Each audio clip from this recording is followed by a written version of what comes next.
Is freaking crazy. What's up, everybody? Fred Richani, TSC, back on the TSC Wrestling channel, back live, streaming for the first time in a while. Lil Rusty, wasn't expecting to go live tonight. I thought Elimination Chamber would be a by-the-number show, some pretty good matches, and that'd be that, right? And we'd get our WrestleMania title matches, our WrestleMania main events for night 1 and night 2, possibly. But instead, we got something a lot more shocking. A few things a lot more freaking shocking. First and foremost, we had Jade Cargill returning, attacking Naomi, presumably assuming that Naomi is the attacker. Later in the show, we had Randy Orton attacking Kevin Owens, and he almost punted him straight to hell, but hey, it did not happen. WWE officials stopped him. But in the most shocking, surprising moment of the night and of wrestling in the last decade or so at the very least. Wow. We had John Cena win the Elimination Chamber. Rollins, Punk, Cena were the final two. And then, well, final three. Rollins got eliminated. And then Rollins, in a fit of anger, attacked CM Punk, hit him with the curb stomp. Cena immediately took advantage, locked in the STF, and Punk had no choice but to pass out, which meant that he is no longer eligible in the running, once again, all these years later, for the main event of WrestleMania.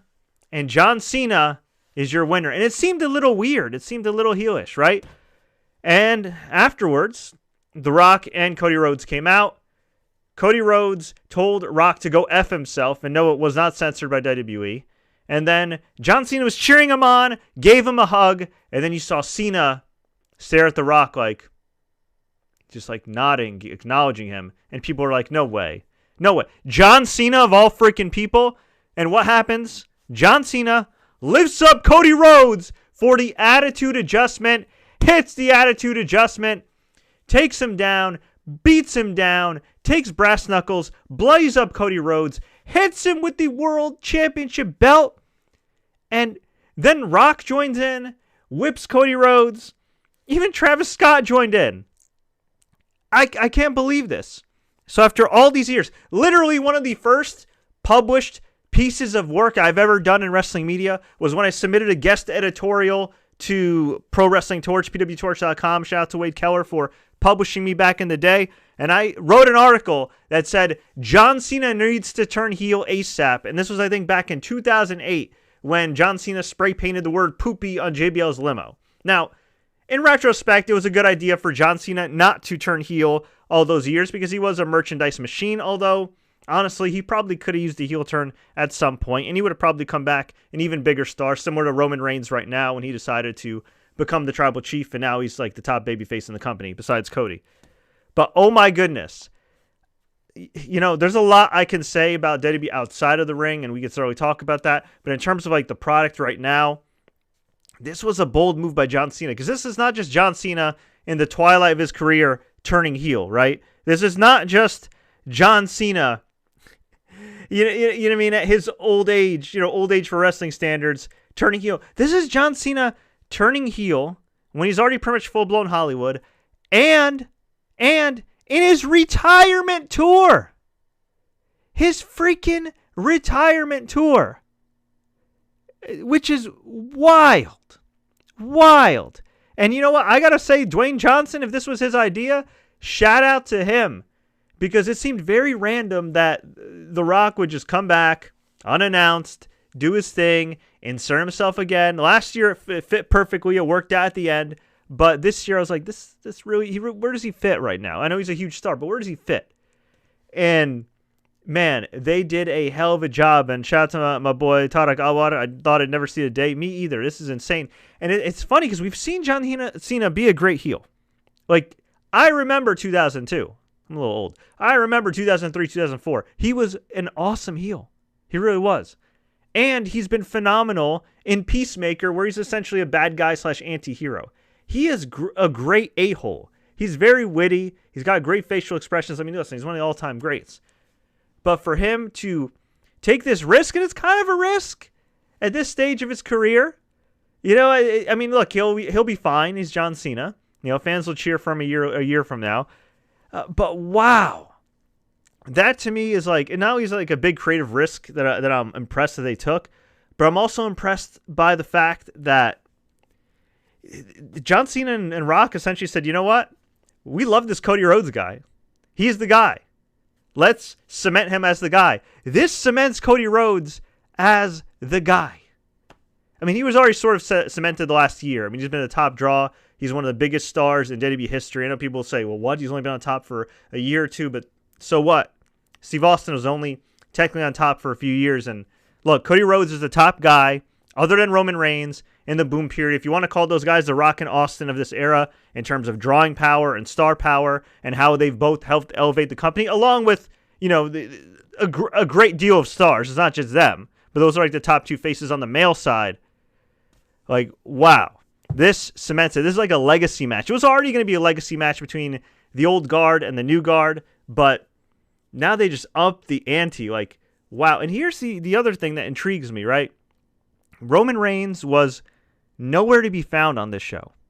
Nowhere to be found. Paul Heyman, unless I missed it, in the myriad of commercials and advertisements and shout-outs and Pat McAfee making an ass out of himself. Like, I didn't see Roman Reigns on this show. I didn't see Paul Heyman on this show. And if you remember back at Survivor Series, CM Punk joined forces with the Bloodline to beat the other Bloodline, and he was promised a favor. So what is that favor?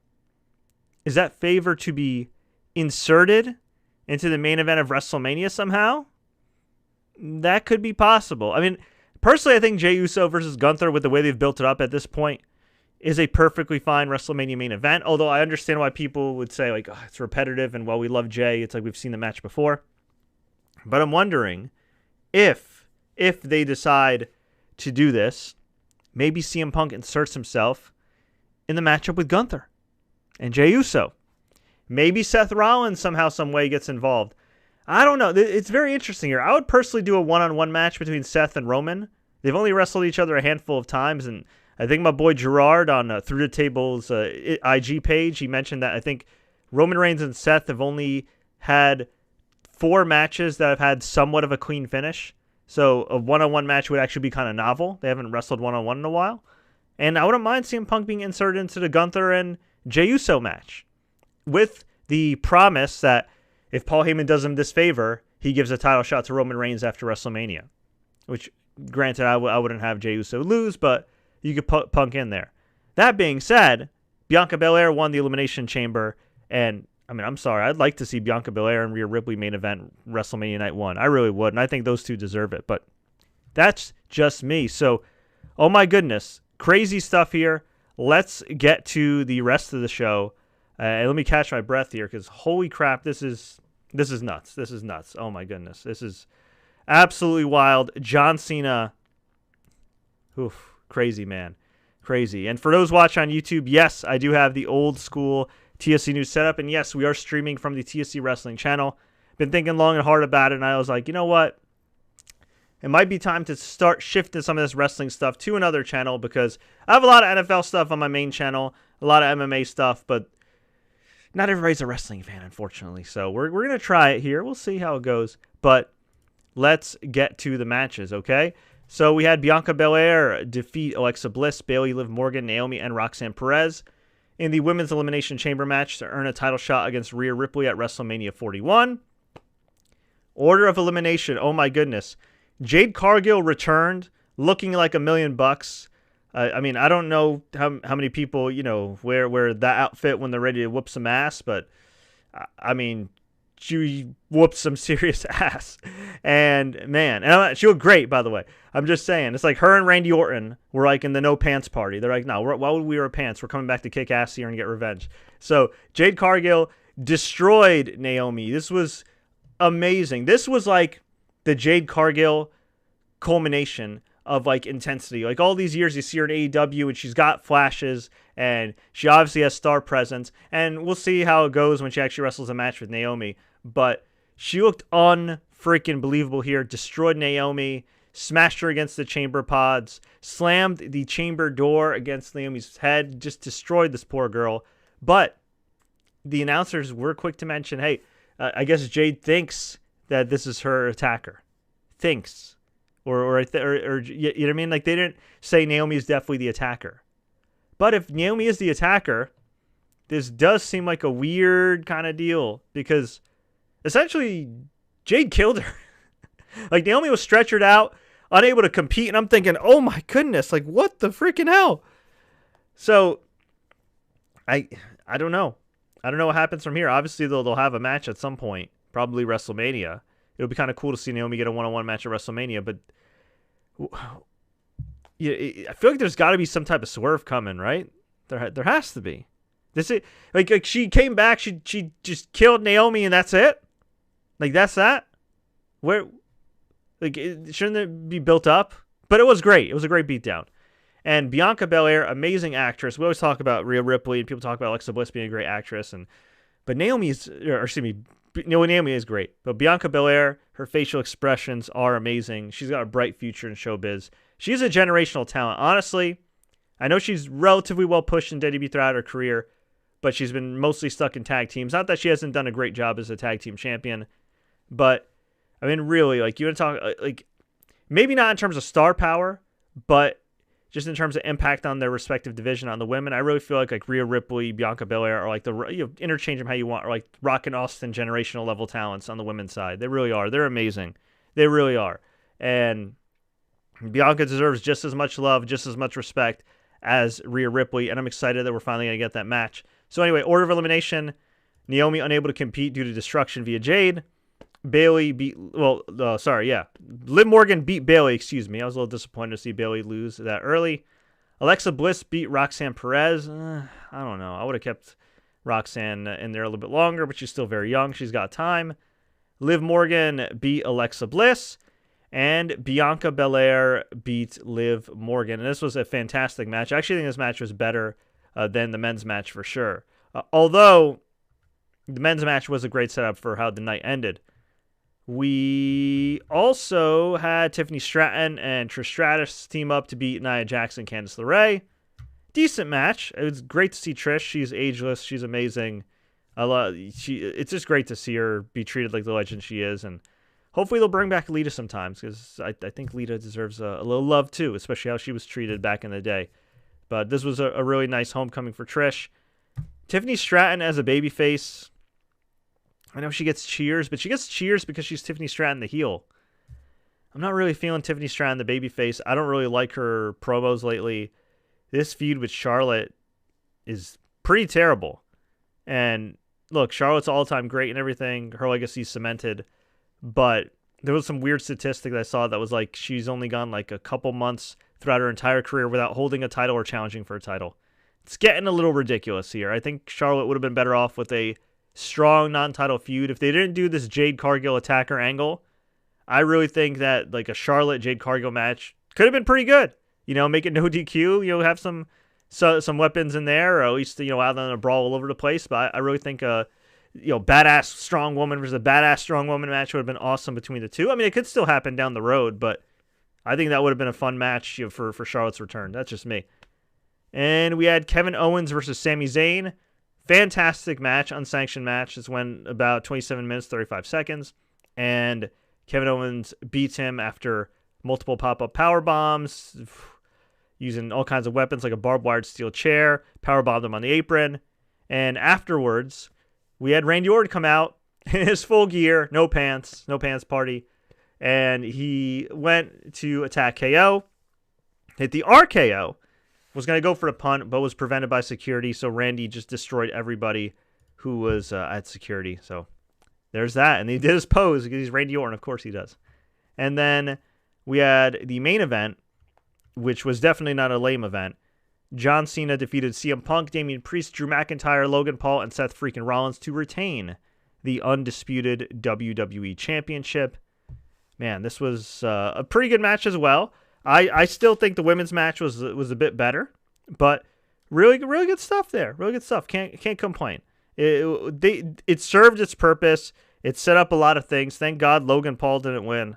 Good Lord. Well, I think Logan Paul's got more important things to worry about anyway, like, an upcoming lawsuit he's got with my homie, Miss Man Khalif.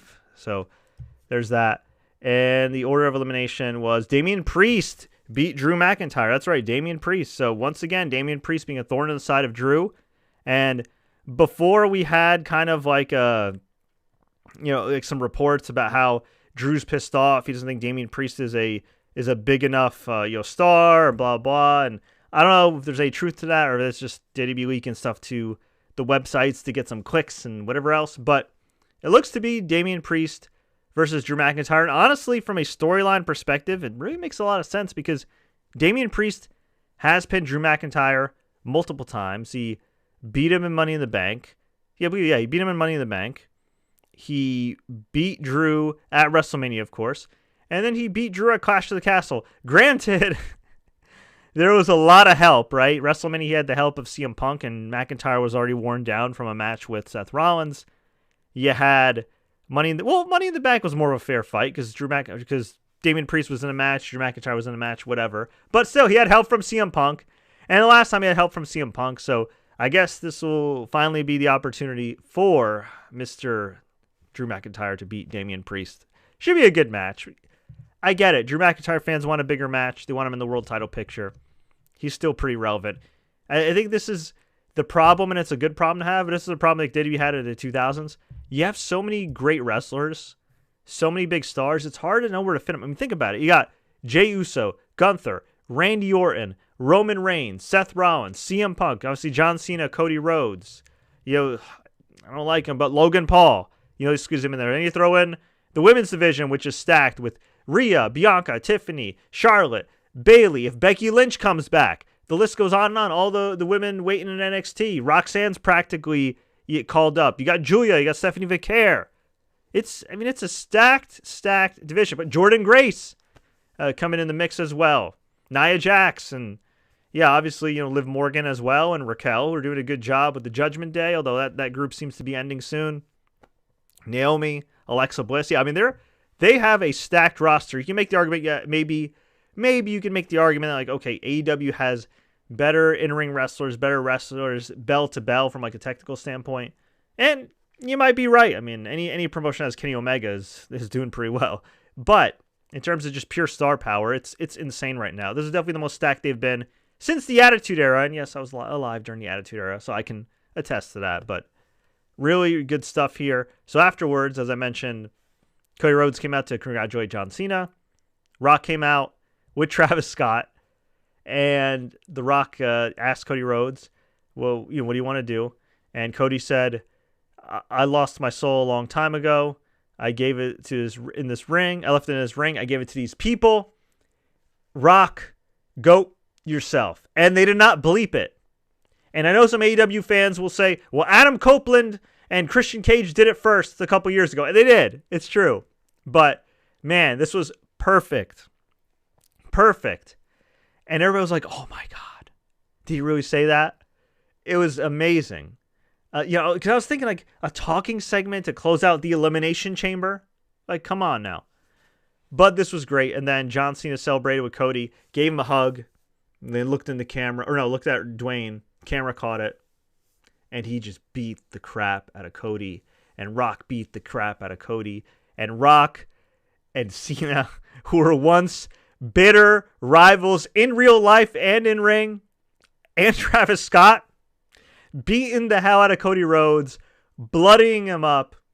And just like that, you have an absolutely money angle, money main event feud heading into WrestleMania 41 in Las Vegas. Man, seriously, I wish Dusty Rhodes was still alive to see the superstar his son has become, because this is incredible. Like, take a bow. Great work from all involved. Travis Scott, you were there too. You could take a bow, I guess. The only real complaints I had about this show, for the most part, were a few things. Well, one, I think there could have been at least one more match. They buffered a lot of this show with advertisements and coming back to Perth and this and that and whatever else, and it was just kind of exhausting. So I got really tired of that. There was that. Then, Pat McAfee. Listen, I already found him kind of overbearing and a bit of a blowhard, but I understand he's got an audience, and look, respect to him. He's built his media empire, all that jazz. But my gosh, like, dude, keep your political views or whatever yourself. The fans booed the national anthem tonight in Toronto at the Rogers Centre. Keep in mind, they're in Canada. They're under no obligation to respect anybody's national anthem. On top of that, like, there's obvious politics involved, okay? Like, Trump is talking about illegally occupying / annexing their whole country. So, of course, they're going to boo. There's that whole issue with tariffs. So, of course, they're going to boo. It's been happening in hockey and basketball and everywhere. It's been a thing. And WWE was tone deaf and allowed them to do the national anthem and get booed, which was not a good look for WWE's part. And Pat McAfee the whole time complaining and saying, like, oh, like, how dare you boo the national anthem, and we're America. Like, shut up, dude. This isn't 2004 WWE anymore. Like, enough already, okay? If you want to throw it back for, MAGA or whatever, do it at your own time. We know WWE's MAGA, okay? We know that WWE gets on its knees for Trump and puckers up. We know. I've seen the pics of Triple H at Mar-a-Lago. We know, okay? The one thing I will give WWE some props is that, like, at least on their broadcast, they don't shove it in your face. Now, whether or not people want to still watch their broadcast because of their political affiliations is another story, and whatever, it's your prerogative to do either or. But when you're watching the show, like, shut up. I don't want to hear it. Enough. Once, okay. You want to do it once as like a viral moment, but he kept like bringing it up, unprovoked, unprompted, to the point where it's taking away from the match. And I don't care if you're bringing up fans booing the national anthem, if you're bringing up your bunions, whatever the case may be, your side chick. All right, shut up. Nobody wants to hear it, especially during a wrestling match. Your job is to enhance the product and enhance what's going on in and out of the ring. Not this. Not this. And I think he was like complaining during like the Trish Stratus match, and it's like, shut up, dude. Like, a legend's in the ring. All right. Again, props to him. He's got his media empire. He's had some pretty good matches for a guy who hasn't had a lot of matches. Obviously, he was a great punter back in his day, but just enough is enough. Like, just way too much of a blowhard. Made it way too much about him. And yeah, we don't need that. Don't stop. Somebody should have reeled him in and just been like, dude, okay, we get it. Okay, you want to bootlick? Go for it. Anyway. And keep in mind too, like, WWE's audience is very different from UFC's. I feel like not that UFC doesn't have a lot of diverse fans and everything else, but UFC is very much hardcore in one political side. And they're like, hey, take it or leave it. Whereas WWE tries to cast a much wider net. And so, yeah, bad look for Pat McAfee and WWE there. So please don't do that again. But overall, I got to say, thumbs up show. The only other complaint, as I mentioned, please, like, add like 1 or 2 more matches to these PLEs. Either TKO's being cheap, which they might be, or they just feel like, oh, well, we have enough and we could save the rest for Raw and SmackDown. Like, you have a stacked roster. Like, there's no reason why Jey Uso and Gunther couldn't have competed in a tag match. There's no reason Braun Breaker couldn't have had even a squash match for the IC title here. You know what I mean? Like, there's stuff you could do.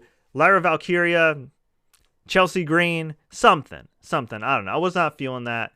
I'm a traditionalist. I like my pay-per-views to have like 6 to 8 matches. I'm not saying they have to drag on. Obviously, Elimination Chamber, Royal Rumble, they have matches that go on for a long time, like an hour each. Like, I get that. But in general, I'd really like to see them go back to like 7 to 8 matches. But we'll see what happens. And we'll certainly see what happens at WrestleMania.